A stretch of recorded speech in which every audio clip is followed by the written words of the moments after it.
దేవునికే మహిమ కలుగును గాక. ప్రభునందు ప్రియమైన దేవుని పిల్లలు బాగున్నారా?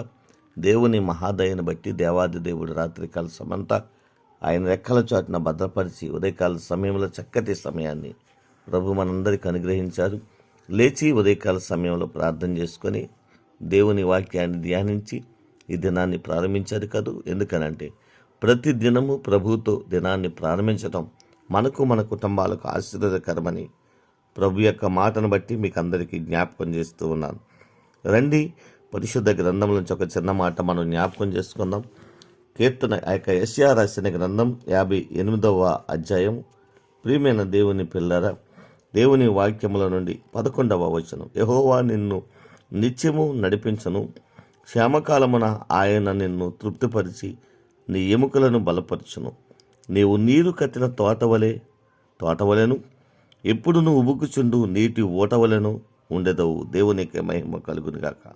యెహోవా నిన్ను నిత్యము నడిపించను, క్షేమకాలమున ఆయన నిన్ను తృప్తిపరిచి నీ ఎముకలను బలపరచును. దేవునికి మహిమ కలుగునుగాక.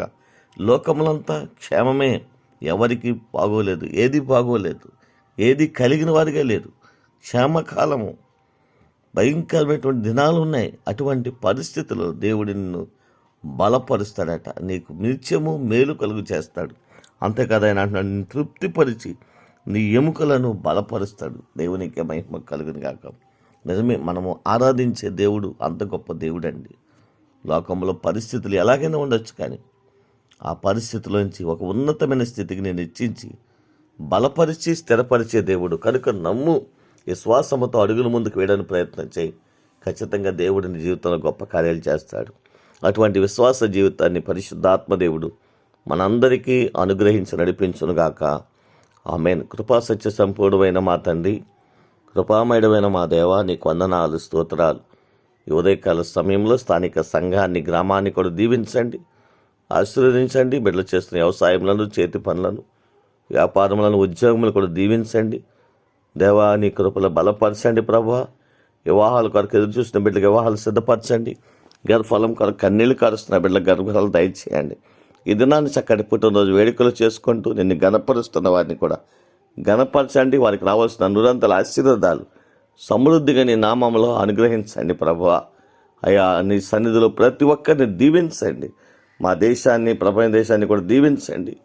మా గ్రామాల నుండి మా ప్రాంతాలయ దేశాలు, ఆయా రాష్ట్రాల్లో ఉన్నటువంటి ప్రియ బిడ్డలందరినీ జ్ఞాపకం చేసుకుని వారి కష్టార్జితం ప్రభువా వారికిని వారి బిడ్డలకు ఆశీర్వాదకరంగా, దీవెనకరంగా, మేలుకరంగా మార్చండి. నీ నామాన్ని ప్రేమించి బిడ్డలు చేస్తున్న ప్రతి సత్కారములకు మీరు మనుషులకు అన్యాయస్తులు కాదు కనుక రావలసినటువంటి నూరంతల ఆశీర్వాదాలు ప్రభువా నీ బిడ్డలైన వారందరికీ నీ నామంలో అనుగ్రహించండి, బలపరచండి, గొప్ప కార్యాలు జరిగించండి. దేవా, ఈ దినాన్ని ఎవరైతే బలహీనులుగా ఉండి లేవలేని స్థితిలో ఉన్నారో అందరినీ కూడా జ్ఞాపకం చేసుకున్నారు. రావాల్సిన నూరంతల ఆశీర్వాదాలు ప్రభువా వారి బలహీనతలను వారిని లేవనెత్తి ఆరోగ్యం ఇచ్చి నడిపించి ఉన్నతమైన కార్యాలు ప్రతి ఒక్కరి జీవితాల్లో జరిగించి మీరే ఘనత, మహిమ, ప్రభావాలు పొందుదరని యేసయ్య పరిశుద్ధమైన శ్రేష్టమైన నామలో ప్రార్థించి స్తుతించి ఈ దినాన్ని మీకు అప్పగించి ప్రారంభిస్తున్నాము తండ్రి. ఆమేన్. God bless you. దేవుడు మిమ్మల్ని, మీ కుటుంబాలను బహుగా దీవించి ఆస్వాదించి నిరంతర ప్రతిఫలం అనుగ్రహించి నడిపించునుగాక. ఆమేన్.